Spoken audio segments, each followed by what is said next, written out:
Chapter 14.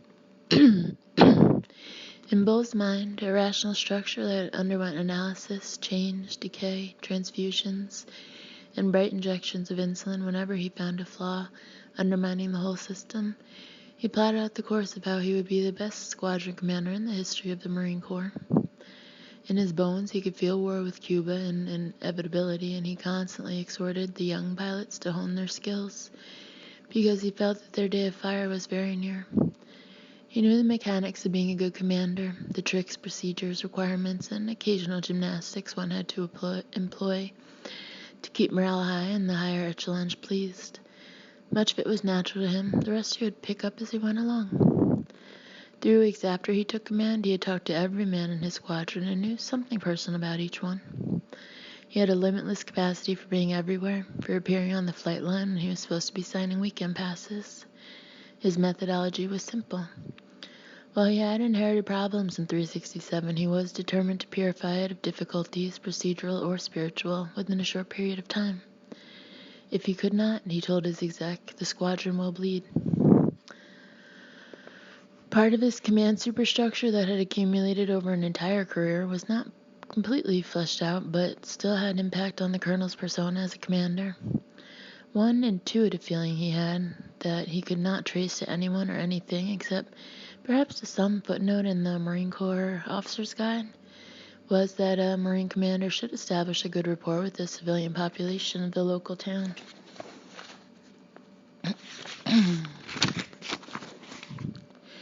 He had noticed that none of the other squadron commanders ever mentioned this secondary responsibility, but once Bull thought about it, he hunted about for a satisfactory solution.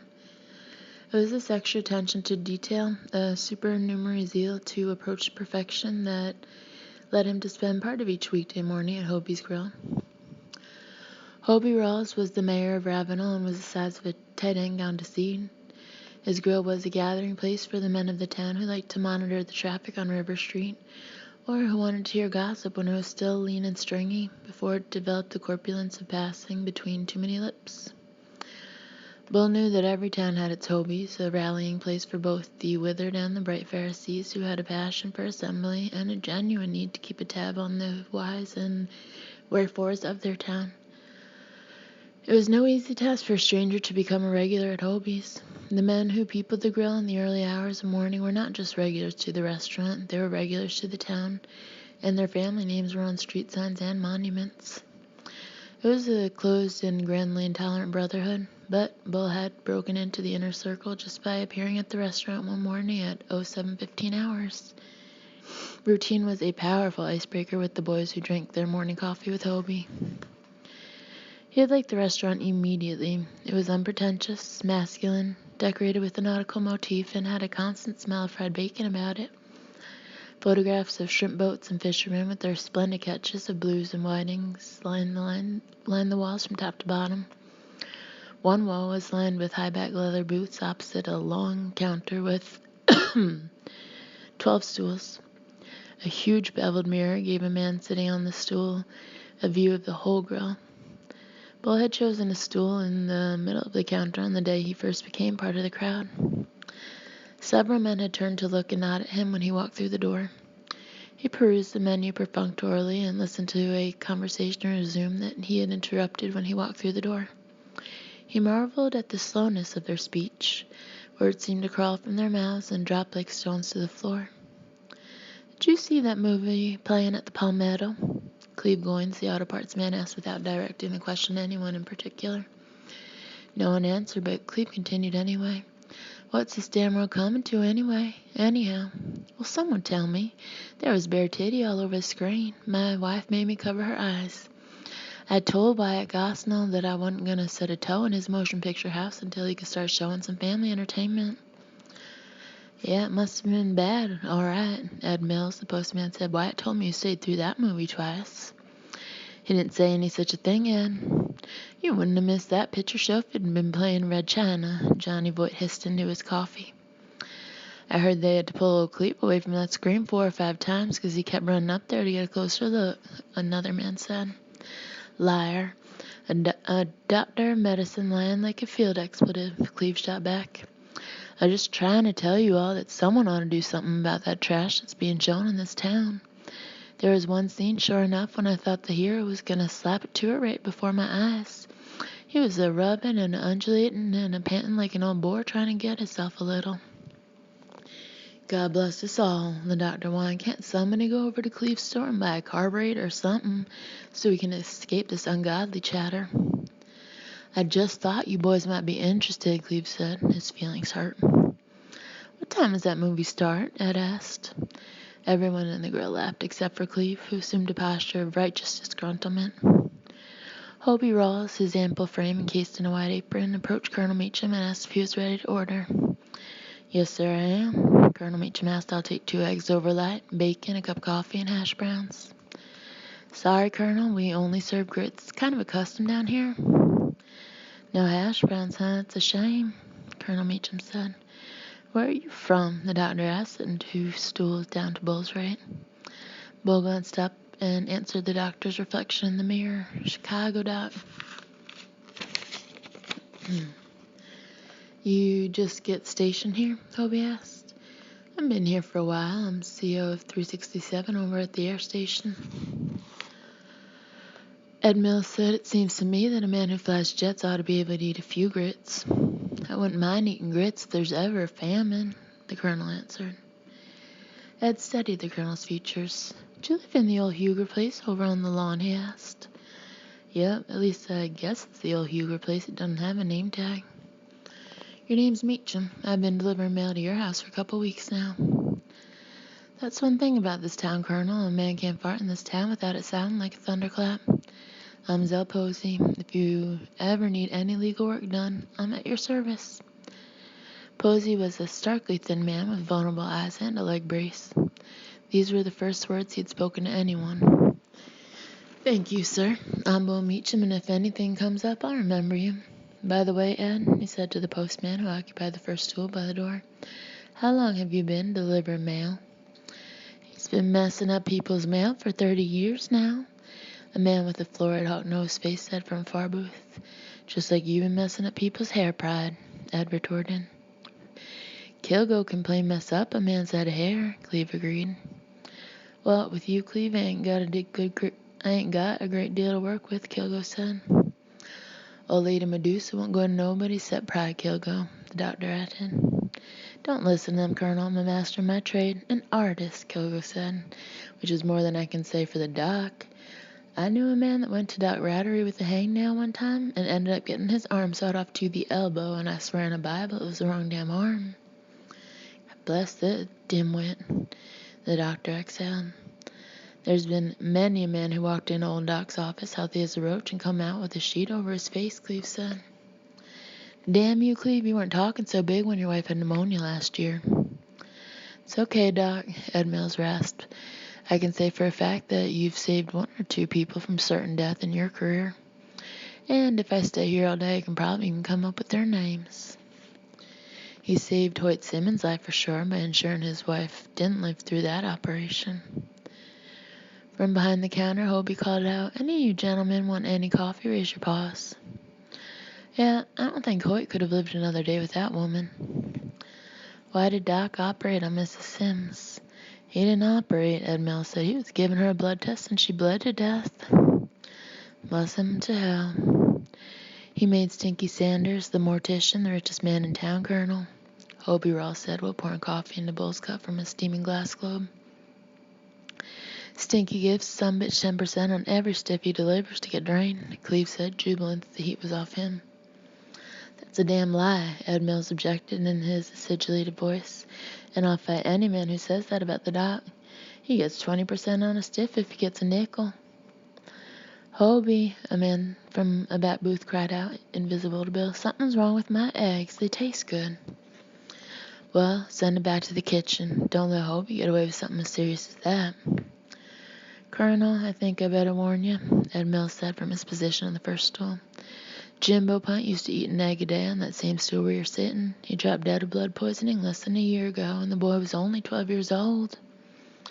He drowned in the river, and he was 18, Colonel, Hobie corrected. The cluster of bells, thong-tied to the upper hinges of the entrance door, jangled, and a short, thin woman with a cigarette hanging straight downward from her mouth walked in.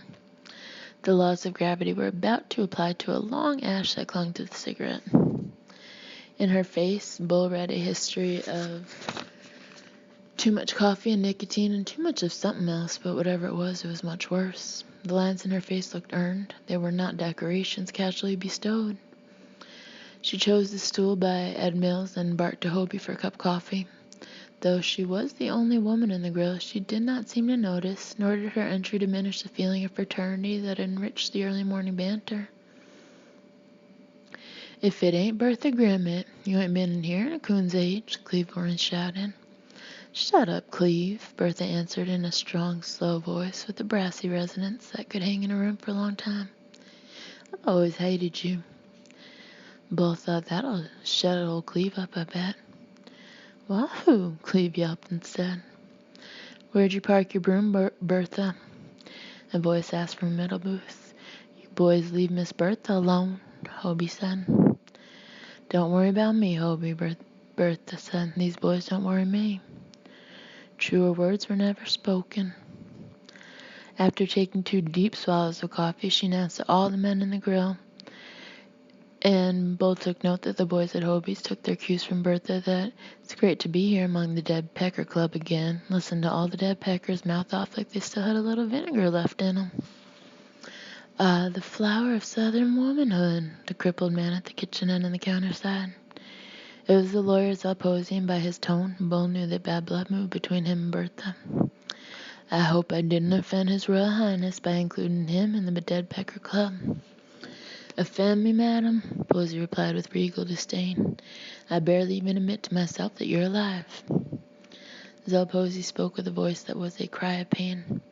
His face was noble, a face sculpted from an aggrieved aristocracy that was bleeding out through weak tributaries in the long delta of the 20th century. His eyes contained a fire that could not ignite the other frontiers of his body. "It's 'cause you got that nose of yours stuck so far in the air that you never get to look down to see us common nits on the ground." "Oh, come on, Bertha," the voice said. "Zell's got blue blood, that's why his nose is stuck up in the air." "Yeah, I know," Bertha said. "He's got to have his nose up in the air so he can sniff that angel shit." Then she turned her eyes down the counter and saw Colonel Meacham stirring the grits that Hobie had insisted on heaping on his plate. He enjoyed eavesdropping on verbal swordplay that had edge and even wickedness. Bull heard Bertha speaking to him. "The Dead Pecker Club has a new member, I see. Colonel, my name is Bertha Grimmett. I'm your friendly neighborhood florist." "Bull Meacham, ma'am," he answered, saluting her in the mirror. "Got any kids?" she asked. "4, ma'am," he answered. "A real live pecker here at Hobie's. That's as rare as a good joke on these stools," she laughed. Hobie asked, "You got any kids that'll be going to the high school?" "Yep, 2 of them, Hobie.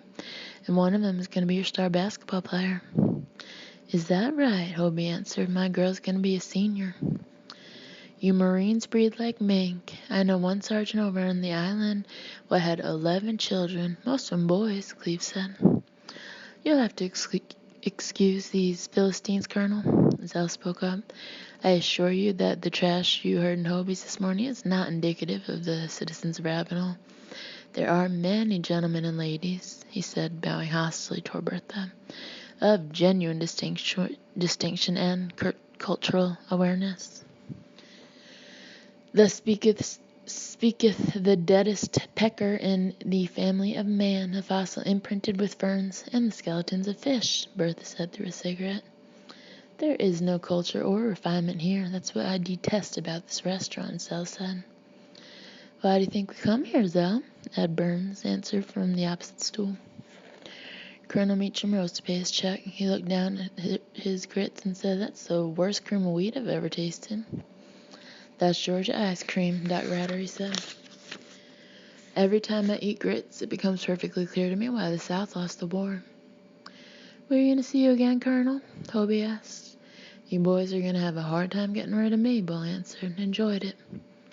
"Give them Russians hell today, Colonel," Bertha called as he left the restaurant. He walked out into the smoky brightness of River Street, which was beginning to shake off the inertia of the dawn. It was a moist, hot September day, and the air was heavy enough to exact a toll from anyone consuming it. Before the colonel could get to his car, a voice hailed him from behind. He turned around and watched Zell Posey limping toward him. "Colonel," Zell said when he reached him, "I just wanted to tell you how much I admire the courage and professionalism of the Marine Corps." "Thanks very much, Mr. Posey." "I tried to join the Marines during the Second World War, but they didn't seem to have room for one-legged men. I really wanted to fight with the Corps, I really did," he said, looking past the colonel toward the curving road. "I lost a leg in a boating accident when I was a child, but I want you to know that." Bo was fidgeting as he always did when someone stripped away an outer layer of himself and revealed something intensely personal.